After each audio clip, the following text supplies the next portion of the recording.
cette question revient tout le temps, Président Badakani, vous qui êtes un homme politique, parce que justement sur le continent africain, je vous l'ai dit plusieurs fois, il y a les politiciens et il y a les hommes politiques.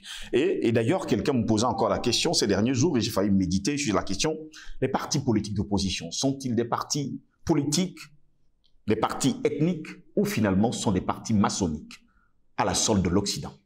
Ben, ils sont tous ça à la fois. Ils sont tous ça à la fois.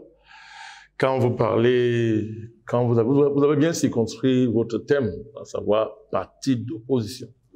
Alors encore qu'il faut savoir ce que ça veut dire. Le thème en lui-même, vous n'avez pas le choix. Hein. Vous êtes obligé d'utiliser un terme dont l'entendement est facile pour tous, qui est déjà soumis à un usage connu. Mais le concept même d'opposition en Afrique, c'est un problème. C'est-à-dire qu'il faut l'interroger profondément. Qu'est-ce qu'un opposant? C'est quoi être opposant en Afrique? Et à partir de là, c'est quoi l'opposition? Et à partir de là, qu'est-ce qu'un parti d'opposition? Il y a tout ça qu'il faut expliquer. L'entendement vulgaire, on vous appelle opposant quand vous êtes opposé à un régime. Vous êtes opposé à quelqu'un qui est au pouvoir. Au Cameroun, on va dire, il s'oppose à Biya. Il s'oppose à Paul Biya. Un opposant est celui qui n'est pas du RDPC. Il s'oppose au RDPC et son chef. Bon, cette simplification, n'est-ce pas, de la réalité politique ne rend pas compte du contenu réel de nos scènes politiques. Il y a là un trucage. Il y a là un trucage de la réalité. On fausse même la réalité politique, rien qu'en désignant comme ça. Je suis un opposant parce que je m'oppose à quelqu'un. Je m'oppose au régime en place. Ben, vous voyez très bien que ça nous oblige donc à typifier déjà même l'idée des opposants. On peut être opposant et choisir, dire que, ok, je m'oppose à quelqu'un, je veux sa place. Ouad Lafo au Sénégal, par exemple. Il est opposé, et on a vu très vite qu'à la fin que bon, c'était une opposition inter-régime, de manière fondamentale, inter-régime. Bon, on va dire au Sénégal, oui, je m'opposais à Senghor, il était socialiste. Moi, je suis libéral, c'est ce que Ouad disait. Si vous voulez fonder idéologiquement sa démarche. Mais quand on a vu dans le fond, Ouad, Senghor, ils se sont opposés, mais ils appartenaient à la même famille néocoloniale sénégalaise, qui a pour patron la France. Alors, les deux présidents qui ont quitté le pouvoir, leur maison, c'est en France. C'est pas le fait du hasard. Ils résident en France. Ouad réside en France, Senghor réside en France. Même Diouf réside en France. Ils préfèrent la France que le Sénégal. Ou bien ils ont deux pays, ils vont au Sénégal, ils vont en France. Donc, pour exister, il faut être en même temps au Sénégal et être en France. Donc, il y a là des éléments qui nous amènent à bien typifier le concept d'opposant. Quand on incarne le concept d'opposant, il y a quoi dedans? Alors, au Cameroun, par exemple, l'histoire montre que vous avez des opposants qui, après, se sont retrouvés dans le gouvernement. Pas toujours sur la base d'une démarche idéologique, mais sur la base de l'appartenance à une famille politique historique. Vous prenez le cas du Cameroun, vous avez des gens comme Bello Bouba, qui ont été opposés un temps, mais qui sont rentrés dans le gouvernement. Vous avez des gens comme Chiroma, ministre Chiroma, qui ont été opposants à un moment donné, qui sont entrés au gouvernement. Mais quand vous regardez Bello est dans la grande famille de l'UNC, où il s'était retrouvé avec le président Biya. Ils étaient tous à l'UNC, et l'UNC a un rôle historique au Cameroun. L'UNC était l'opposé de l'UPC. Alors, après le bloc, c'est l'enfant du bloc démocratique camerounais, qui était le parti anti-indépendantiste par essence, dirigé par Ojola, qui est un grand criminel notoire, et qui a fabriqué l'essentiel de l'élite politique du Cameroun. Il en était le sélectionneur, pour le compte de la France, pour le compte du colonat français. Donc, vous voyez que Bello peut être opposant, le ministre Bello peut être opposant, mais si vous appelez opposant à la fin, vous êtes perdu parce que Bello, il peut se fâcher du président Biya, il peut être en désaccord, mais ils vont se retrouver. Et quand il y a les choses sérieuses, ils auront tendance à se souvenir de leur généalogie politique commune, qui est ancestrale, l'UNC. Donc, Bello aujourd'hui, il est au gouvernement, mais en tant que UNDP. Oui. Donc, sur le plan de l'idéologie, qu'est-ce qui distingue l'UNDP du RDPC fondamentalement? il y a des distinctions des styles. Des styles. Mais ils ont le même parent généalogique, ils ont le même parent idéologique, ils ont la même idée du destin du Cameroun. C'est vrai, il faut nuancer, parce que le RDPC aussi avait le temps. Il y a à l'intérieur des fractures importantes, il faut tenir compte de ça, des fractures importantes, et dedans vous avez des gens qui pensent qu'il faut conquérir notre indépendance, il y a des gens même qui veulent même se réconcilier tout en étant au RDPC avec l'idée du pécisme originel, essayer de l'implémenter. Il y a ce travail interne qui est dans le parti, mais historiquement, le statut RDPC dit que l'UNC devient RDPC. C'est cela qu'il s'agit. Donc, vous voyez le cas Bello, le cas Chiroma. Chiroma, à un moment donné, il a été au gouvernement, il est quitté, il est devenu opposant, il est rentré. Alors moi, je vais vous dire une chose, au Cameroun, quand vous êtes dans le gouvernement camerounais, vous n'oubliez pas un principe fondamental, que c'est le président qui définit la politique de la nation. Alors, quand vous coptez dans son gouvernement, est-ce qu'à partir de ce moment-là, il définit plus la politique de la nation? Vous êtes là pour appliquer quoi? Votre projet à vous ou bien son projet? Vous appliquez son projet. Vous voyez donc très bien que le mot opposant, c'est un mot fourre-tout qui peut être un diluant, qui peut permettre d'effacer même les véritables enjeux politiques du pays, pour se retrouver à la fin, n'est-ce pas, être une position qui permet à des gens qui estiment être des notables à vie de ne pas perdre les privilèges symboliques et matériels qui garantissent leur statut de notable. Vous voyez ça? Donc, il y a cette dimension-là. Vous avez ce qu'on appelle d'autres types d'opposants, qui sont des opposants que l'on qualifie de systémiques. Ce sont des gens qui continuent le combat UPCiste. Et même pré-UPCiste, avec les combats patriotiques et nationalistes, pendant l'esclavage, pendant la colonisation allemande, etc. Il y a cette tradition-là. Donc, cette grande famille, n'est-ce pas, est opposée à un système, pas à un homme. Ces références ne sont pas des références aristocratiques de notabilité qui ont été fabriquées dans le cadre de l'ancien parti unique, si on prend le cas du Cameroun. Donc, ces notabilités-là ont un train de vie, une façon de concevoir, ont des allégeances, appartiennent à des cercles où on ne peut vivre que parce qu'on a un certain standing de vie, il y a des codes vestimentaires, des codes spirituels ésotériques, bref, il y a tout un way of life qui font que ces gens-là ne peuvent pas se retrouver en dehors de leur grande famille historique. C'est la famille de la continuité coloniale. Donc, vous avez ça. Donc, l'opposant systémique, c'est ça que nous on revendique là. Nous, on revendique ce statut d'opposant systémique parce que c'est un système que nous voulons renverser. Alors, parce qu'il y a une confusion entre régime, système et même État. Des gens confondent. Les régimes passent, l'État, lui, reste. Toujours. Le système, lui, il est supérieur à l'État. Pour le cas des pays africains, il y a un grand système néocolonial qui est là, qui est le tuteur des États. Et à l'intérieur de l'État, vous avez des régimes qui peuvent se succéder. Et il y a les alternances. L'alternance néocoloniale. Wade a remplacé Diouf et Macky Sall a remplacé Wade. Vous voyez des choses comme ça. Bon, ça fait rimer tout ça sur le grand tutorat, n'est-ce pas, du système néocolonial, aujourd'hui mondialisé. Donc, vous voyez très bien que quand on entre à fond là-dedans, il faut prendre du recul pour bien donner un contenu sérieux à ce qu'on appelle l'opposition. Il y a des oppositions en Afrique. Il n'y a pas un. Il y a des oppositions. Il faut d'abord clarifier ça. Il y a des oppositions. Donc, il y a plusieurs types d'opposants. L'opposant systémique que nous on revendique, cette posture que nous revendiquons, il peut s'allier avec l'État en face. Mais pour des raisons objectives. Comme dans tous les pays du monde, il y a une alliance souvent quand le pays est menacé, quand les circonstances l'exigent, vous avez des familles politiques qui n'ont rien en commun. Pour se donner la main pour sauver l'essentiel. Mais vous voyez, les racines qui fondent, n'est-ce pas, les appartenances politiques dans ce cadre-là sont totalement différents. Vous avez d'un côté, l'opposant systémique, lui, sa racine, c'est le patrimoine. C'est le patrimoine que les prédécesseurs ont légué. Il n'est pas un ancien dignitaire du régime. Son père n'était pas quelqu'un dans l'ancien régime. Son père n'était pas parmi les parents qui ont créé l'État néocolo et qui de ce fait a des appuis, a des entrées dans la métropole. Vous voyez ça, dans la métropole. Il n'est pas quelqu'un qu'on a recruté sur le chemin.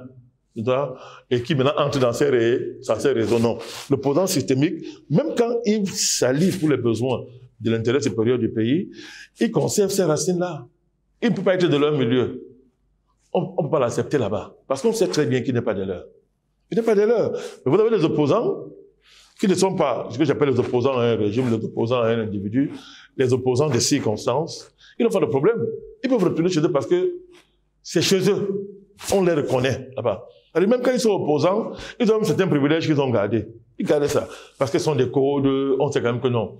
C'est un des nôtres. Il est fâché, on va s'arranger. Donc, quand vous avez construit ça, quand on fait cette clarification, on peut maintenant aborder la question des partis politiques. Parti ethnique, parti d'opposition, parti ethnique, parti maçonnique, mais tu veux dire parti ayant des socles ésotériques. Parlons comme ça. Mais je disais tout à l'heure que c'est de tout ça qu'il s'agit. En Afrique, mon cher Ngoz, il n'est pas possible d'avoir un parti ethnique. Ça. Bon, il y a des prétentions. Hein. Il y a des gens qui croient qu'ils peuvent fonder la politique sur une base ethnique. Pour la simple raison que il n'y a aucune ethnie en Afrique qui donne les ordres aux parents occidentaux. Il n'y a aucune ethnie. Aucune ethnie ne parle fort au vrai patron. Le centre impérialiste mondialisé. Maintenant, parti ethnique, oui, dans le sens de l'instrumentalisation. Parce que, et là on va remonter dans l'histoire, le colon a choisi des ethnies, de bonnes ethnies, les ethnies qui ne sont pas dangereuses, et a classifié d'autres ethnies comme étant les ethnies dangereuses. Ces ethnies-là, on a détruit carrément leur mode organisationnel, on a complètement bousillé leur système, leur anthropologie historique, et on les a déclassés. Et on les a inscrits dans un livre rouge. Tous ceux qui viennent de cette ethnie-là sont marginalisés. Bon, ces ethnies-là se font aussi, pour se préserver ou résister, peuvent aussi aller chercher aussi un autre tuteur, pour contrer le tuteur qui les a déclassés. Ça arrive. Mais ce classement-là, il est là. Donc, il est là, et l'Occident fait ça. Donc, vous allez voir que de pareilles ethnies dans le pays auront tendance à fructifier le capital ethnique pour conserver le pouvoir. Mais ça, c'est pas pour conserver ou conquérir le pouvoir. Ça, c'est pas l'ethnicisme politique. C'est de la géoethnie. C'est-à-dire que l'ethnie intégrée dans le cadre d'une grande géopolitique qui dépasse le pays et qui est contrôlée par les puissances étrangères. C'est cela qu'il s'agit. Vous avez des grands peuples, n'est-ce pas, des grandes ethnies, des grands peuples en Afrique qui sont dans ces registres-là. Vous avez la question Peul, par exemple, en Afrique. Vous avez au Burkina la question Mossi, par exemple. Au Cameroun, vous avez la question, il y a plusieurs questions au Cameroun. Vous avez la question du peuple Bassa, la question du peuple Bamileke. Aujourd'hui,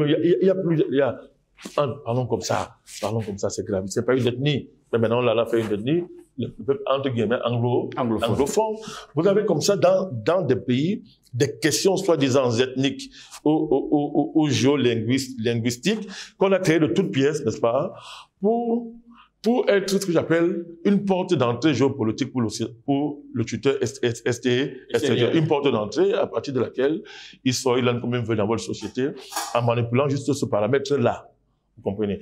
Donc, des partis politiques en Afrique, quand ils se construisent, pour les identifier, il faut comprendre très bien le créateur, quelle est sa généalogie historique sur le plan politique et politique. Généalogie historico-politique. Vous allez savoir à qui vous avez affaire. Donc, quand un parti s'écrit en Afrique, forcément, il a tendance, n'est-ce pas, à avoir pour fief, avoir un fief. Et le premier moyen de mobilisation, qui est quasi sentimental, c'est l'ethnie. Mais ça ne fait pas de ça un parti ethnique, parce que pour qu'il soit un parti ethnique, il faut que l'ethnie se soit réunie dans le cadre de son organisation ethnique et le désigne comme étant son porte-parole politique. Et désigne le parti comme étant le parti qui va parler au nom de l'ethnie. Sur le plan politique, ça n'existe pas. C'est rare. C'est rare. Vous voyez très bien qu'il y a une part ethnique dedans. Maintenant, il y a une part maçonnique. Tout à l'heure, je vous parlais de la généalogie du créateur. C'est une élite. Quelles sont ses appartenances ésotériques? À quelle loge fait-il allégeance? La plupart des élites africaines sont très fiers de présenter leurs allégeances ésotériques. C'est même pour eux une marque de noblesse. Une marque de noblesse. Une marque d'aristocratie, de distinction sociale. C'est-à-dire que tous sont ça. Donc, vous voyez, et là, vous voyez très bien que la maçonnerie, si on prend le cas de la maçonnerie, ce n'est pas l'ethnie. Mais il faut tout ça. C'est un capital. C'est un capital. Comme l'ethnie devient un capital. La maçonnerie, les appartenances de l'ésotérie deviennent des capitaux qu'on mobilise dans le cadre d'une accumulation de capital, n'est-ce pas, pour prospérer en politique. Capital ethnique, capital symbolico-ésotérique, capital géopolitique, c'est-à-dire allégeance à une puissance, allégeance à l'étranger. Quand tout ça est réuni, on a une carrière politique. On peut être ministre, on peut être premier ministre, on peut être président. Mais pas pour remettre en cause le rapport de force qui est en place, qui est toujours à la faveur du colonat étranger. Vous voyez que ce sont... Donc, quand pour typifier ces partis, il faut tenir compte de tout ça. C'est un mélange de plusieurs aspects qui font la politique à ce moment-là. Les partis politiques en question, pour l'opposition, doivent avoir un pied dans l'ethnie. Ils doivent avoir un pied dans l'urbain, avoir un pied dans le national, avoir un pied à l'étranger, avoir un pied dans les loges. Maintenant, il faut savoir, dans tous ces pieds-là, quel est le pied dominant? Il y a toujours un pied dominant. Dans le cas de ces partis en Afrique, le pied dominant, c'est l'extérieur et la loge. C'est l'extérieur et la loge. Parce qu'il ne faut jamais oublier le facteur, la contradiction principale des pays africains, ce n'est pas l'ethnie, ce n'est pas la loge, c'est, comment on dit ça? En matière de pouvoir, c'est la domination étrangère. Vient-on en politique pour la faire diminuer, à défaut de la renverser, ou bien on vient pour la faire fructifier et en recevoir les miettes en retour. C'est la frontière. Donc, vous voyez très bien que quand on a dit ça, alors on peut faire un classement des partis politiques. Les partis systémiques qui sont dans l'opposition de manière systémique, il y en a parmi, il y en a à l'intérieur souvent des éléments qui appartiennent à la loge. Même le dirigeant peut être même aussi dans la loge. Vous voyez? Donc, il ne faut pas croire que le simple fait d'être un parti historique, une opposition systémique, fait que, a priori, les dirigeants, on ne peut pas avoir des éléments de direction qui sont dans les loges. Non, il y a souvent, ils sont dans les loges. Vous comprenez? Mais à la différence ici que l'appartenance à la loge n'est pas le guide en termes de production intellectuelle, en termes de production idéologique de ce type de parti. Vous prenez l'exemple d'un type comme Lénine. Lénine, en Russie, je prends le cas, il est un peu loin. Ben, on dit qu'il était franc-maçon. Mais quand vous voyez l'idéologie communiste, l'idéologie de Lénine, on peut dire que ça dominait son appartenance ésotérique. On peut aller plus loin dans les pays africains. Vous avez dans l'histoire des leaders africains qui appartenaient à des loges, mais qui étaient du côté, par exemple, d'un relatif progrès historique, tout en appartenant à cette loge-là. Donc, à la fin, ça dilue le combat, certes, à la fin, il y a une dilution du combat à la fin, mais comme on est en train de faire une espèce de sociologie de la politique, on est obligé de préciser ça, que ça arrive. Mais la meilleure position systémique, c'est justement que le leader n'appartient pas à ces loges-là. Et dans le cadre du combat panafricaniste, c'est encore plus important pour nous. Parce que nous avons suffisamment de ressources spirituelles et symboliques pour ne pas appartenir à ces loges-là. Vous comprenez? Donc, le vrai parti systémique en Afrique, c'est le parti qui n'a pas des allégeances ésotériques, qui n'est pas dans l'histoire, n'est pas constitué par le fait d'avoir été coopté dans les camps, dans les classes, dans les familles, qui historiquement pillent l'Afrique en alliance avec l'impérialisme étranger. Ça, c'est le clivage fondamental. L'opposition systémique, lui, voilà ses racines. Il n'est pas basé sur le fait que le charisme de ses dirigeants ne se construit pas autour du fait que je suis riche, ou bien j'ai 5 doctorats. Non. Vous n'avez pas 5 doctorats.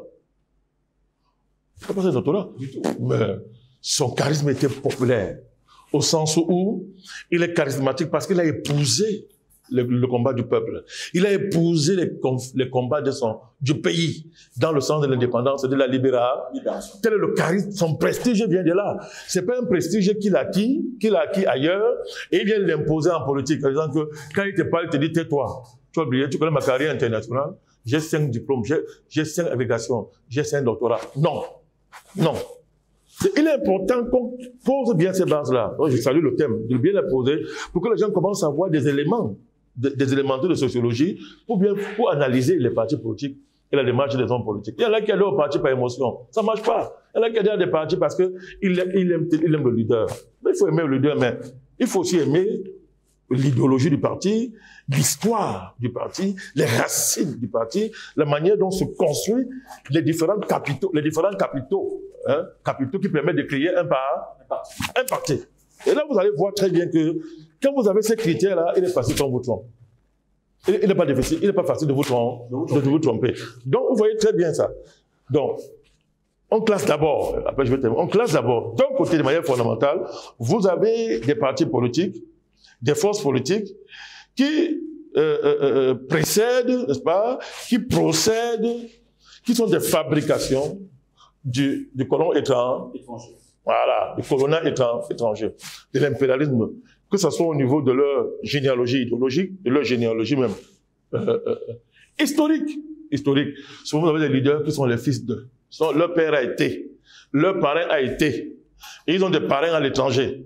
En France, aux États-Unis, ils sont dans des loges qui les parrainent pour faire la politique. Qu'on s'entende bien. Moi, je m'en fous d'un gars qui appartient à une loge, c'est son problème. Mais quand la loge est le levier de la politique, ça devient un problème. Vous comprenez? Et dans le camp, n'est-ce pas, de l'opposition néocoloniale, n'est-ce pas, de l'opposition qui confond le système au régime, vous voyez, au régime politique qui est en place, ou bien à celui qui l'incarne. Dans leur camp-là, vous voyez, ils ont, comme j'ai dit, des codes, des manières d'être qui tous sont produits par l'étranger, sont notés par l'étranger. C'est l'étranger qui sélectionne, qui dit que c'est toi qui vas diriger. Ils peuvent se servir, on peut se servir de l'ethnie, on peut se servir même des codes urbains, n'est-ce pas, locaux, mais c'est pour les mettre sous la domination du parapluie étranger qui décide en dernière instance. Et vous avez d'un côté l'opposition systémique, dont je vous ai expliqué, qui a pour capital de travail l'histoire du continent africain, la mémoire de nos héros historiques, le patrimoine qu'ils ont laissé sur le plan politique, le patrimoine politique de l'Afrique, n'est-ce pas, qui n'appartiennent pas de loge, qui ne forment pas de la loge la référence. La référence pour avoir un parapluie pour avancer en politique, qui ne s'impose pas en convoquant les attributs universitaires, les attributs sociaux de classe, pour dire que comme j'ai 5 doctorats, je suis une lumière. Vous devez me faire allégeance a priori. Hein? À la même, c'est comme l'allégeance qu'on fait aux prêtres et aux pasteurs. Non. Les leaders de l'opposition systémique construisent leur charisme par le combat qu'ils mènent au nom pour les intérêts du pays et pour les intérêts de la majorité de la population. C'est là où leur charisme émerge. Ils peuvent avoir 5 doctorats. Ils peuvent ne pas en avoir. Ils peuvent ne pas avoir été à l'école. Mais ils sont des génies qui portent le combat du peuple. Quand on a fait ces 2 classements fondamentaux en gauche, maintenant on peut maintenant classifier les partis. On va essayer. On fait une typologie des partis politiques. Hein? C'est un petit cours de sociologie politique. C'est important dans nos émissions. Il y a, à partir de là, on peut parler le parti historique. Le parti historique. L'UPC, c'est un parti historique. Le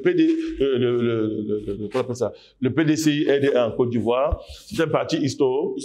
Parce que, dès l'indépendance du pays, ils ont incarné l'histoire du pays dans la lutte pour l'indépendance. Vous avez le parti État ou parti proche du pouvoir.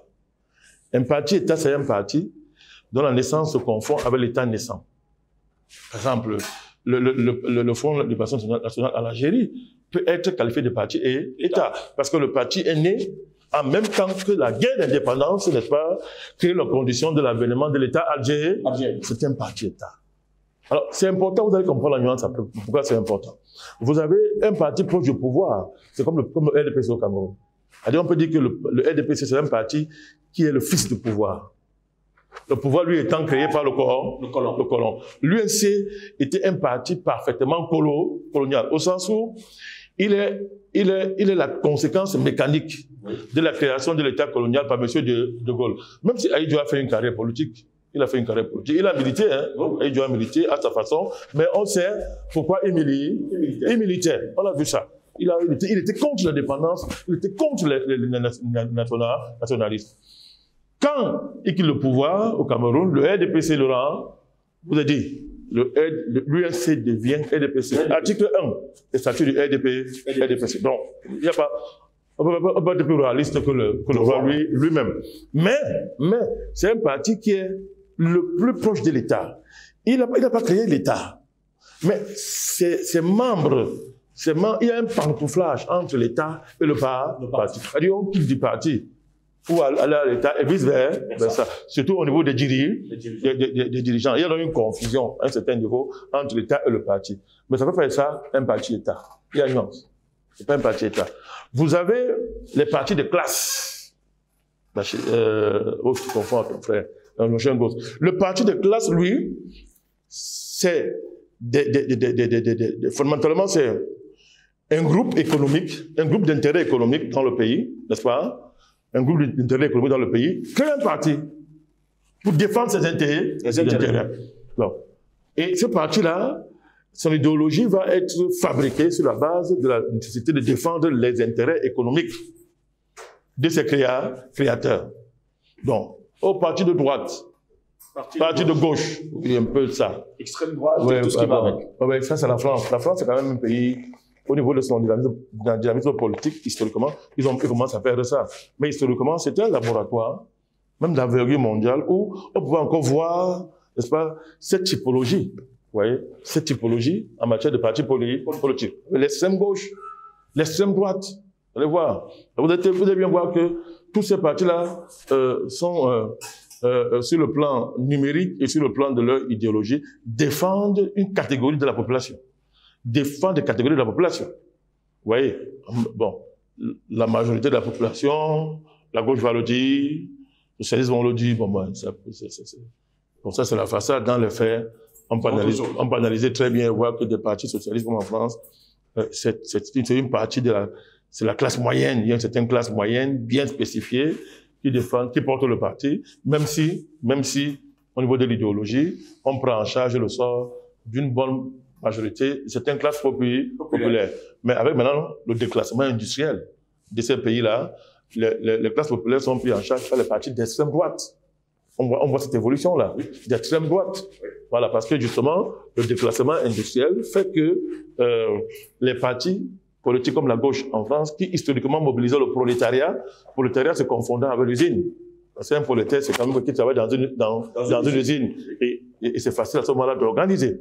Mais quand il n'y a plus d'usine, ces partis-là se perdent un peu parce que leur base matérielle de travail, leur base matérielle de mobilisation n'existe plus et les partis d'extrême droite ont émergé, les ont pris en charge dans un discours de haine. Il y a un discours un peu xénophobe. Mais la xénophobie, c'est l'histoire de l'Occident. Hein. Depuis la Grèce antique, c'est leur histoire. Et vous avez on peut classer comme le parti d'opposition. C'est-à-dire qu'un notable de la société, un individu qui a eu de hautes fonctions, qui sort d'une grande famille, n'est-ce pas, Justin Gauss, qui a eu une carrière internationale, rentre au pays et dit, j'ai créé un parti d'opposition. Oui. Il crée un parti d'opposition. Voilà. Il s'oppose, il dit que, bon, c'est que j'ai fait une grande carrière, je dois être président. Il faut que je sois président. Et la motivation fondamentale est celle-là. C'est que d'abord, c'est que, bon, il dit, moi, j'ai une carrière glorieuse. Je dois être président. Je dois diriger. Maintenant, après ça, les éléments de classe entrent en scène. Les alliances avec les intérêts étrangers. Mais la première motivation, c'est que il est imbu de sa personne. Il veut être président parce qu'il estime que la carrière qu'il a eue le prédispose à diriger le pays, à être président. Vous voyez la typologie des partis politiques. Il y a une typologie. Vous allez voir maintenant une différence à un autre niveau, c'est que le parti qui est proche de l'État a des moyens que des partis qui sont éloignés de l'État n'ont pas. Là, maintenant, on est dans l'organisation du parti. Le parti historique, il a l'histoire comme capital. L'histoire, c'est son capital. Il faut mobiliser les gens à partir de la mémoire historique, à partir des sentiments historiques, à partir de la nostalgie des combats qui ont été menés. Donc, ces moyens sont ceux-là. Le parti au pouvoir, lui, il a les moyens de l'État qu'il confond Avec les moyens du parti. Très bien, au moyen du parti. Bon, dans un contexte de lutte politique, le parti proche de l'État ou le parti État a l'avantage sur d'autres partis. C'est mécanique. Parce que lui va utiliser, il se confond avec l'État. Alors souvent, donc, dans ces conditions-là, pour survivre, les partis d'opposition ou les partis de classe ont tendance en Afrique à mobiliser le prisme tribal, le prisme ethnique, sans pour autant être des partis ethniques. Ça, c'est fondamental. Alors, il ne s'agit pas ici de dédouaner les démarches politiques qui se basent sur l'ethnie comme stratégie politique. En Afrique, il y a ça beaucoup. Au Cameroun, il y en a. Il y a une floraison de partis là, fédéralisme communautaire, des gens même qui sont des libéraux, le libéralisme, le capitalisme libéral là, les néolibéraux. Et les néolibéraux en Afrique, vous allez voir, ont toujours des stratégies ethniques. Prenez Ouattara en Côte d'Ivoire. Analysez Ouattara en Côte d'Ivoire. C'est un néolibéral colonial, esclavagiste, n'est-ce pas? Mais vous savez très bien que la base ethnique était claire. Il s'est présenté comme le candidat des étrangers en Côte d'Ivoire qui était maltraité. Bref, ce qu'on appelle le complexe Djoula. C'est pas une ethnie, hein. C'est plus sociologique qu'ethnique, mais peu importe. Vous voyez très bien qu'il s'est présenté comme étant le candidat des musulmans, des étrangers martyrisés en Côte d'Ivoire. Voilà. Ça fait pratiquement 35-36% de l'électorat en Côte d'Ivoire. Vous voyez très bien qu'il conjugue un ancrage, son véritable ancrage international, au niveau de la fédération internationale, mais au niveau de la stratégie politique interne, il mobilise l'ethnie. Et c'était très facile de mobiliser tous ces gens-là autour de lui. D'où le fameux alliance historique, la fameuse alliance historique. Avec seulement les étrangers, on ne gagnait pas en Côte d'Ivoire. Il fallait qu'il s'allie avec Henri Konan Bédié, PDCI, qui lui aussi a un socle ethnique clair, tout en étant l'héritier de la France-Afrique historique à Houphouët-Boigny. Vous voyez très bien comment, vous voyez l'ancrage. Donc ça marche toujours comme ça. Donc, c'est parce que je dis que fondamentalement sur le plan théorique, sur le plan de la théorie et de l'analyse politique, il n'est pas possible qu'il y ait les partis ethniques en Afrique sont des manipulations. Mais ça ne va pas pourtant dire qu'il n'existe pas de stratégie ethnique. C'est parce qu'il dit ça. Il y a. Au Cameroun, ça fleurit. C'est-à-dire c'est clair. Le parti au pouvoir RDPC revendique un socle granitique ethnique connu. Le Sud, Centre et l'Est. Que là, il n'y a pas de débat. C'est-à-dire que c'est un bastion imprégnable. Mais qui s'appuie sur l'ethnie. Pourtant, pour gouverner le pays, il faut pas seulement s'appuyer là-dessus. Il est obligé d'avoir une vaste base qui embrasse pratiquement l'ensemble, entre guillemets, des élites du pays dans un rapport de force ethnique qu'il gère d'ailleurs très bien. Donc, ouais, très bien, il faut savoir manipuler ces chaises musicales-là. Il faut savoir les manipuler parce que si on est léger, on va se perdre. On est léger, on va se perdre. Il est rare en Afrique, sauf pendant la colonisation et dans les combats contre la colonisation, de voir une ethnie s'élever et dire que je fais la politique en tant qu'ethnie. Non. Pendant la colonisation, c'était possible. On prend la lutte contre le colon, les ethnies bien organisées s'engageaient pour préserver leur terre, par exemple. C'était clair. Pour préserver leur type d'organisation. L'ethnie s'engageait. Même si le colon plus tard va diviser pour mieux régner, mais il y a ce fait-là. Mais depuis l'indépendance, c'est pas possible. Parce que, Justin Goss, le compte d'opération n'est pas ethnique. Le Fonds monétaire international n'est pas ethnique. L'ONU n'est pas ethnique. Vous voyez très bien que la construction internationale, les contraintes internationales qui maillent le fonctionnement de nos États ne sont pas ethniques. À partir de ce moment-là, il n'y a pas d'État ethnique en Afrique. Tout le reste, c'est bavardage.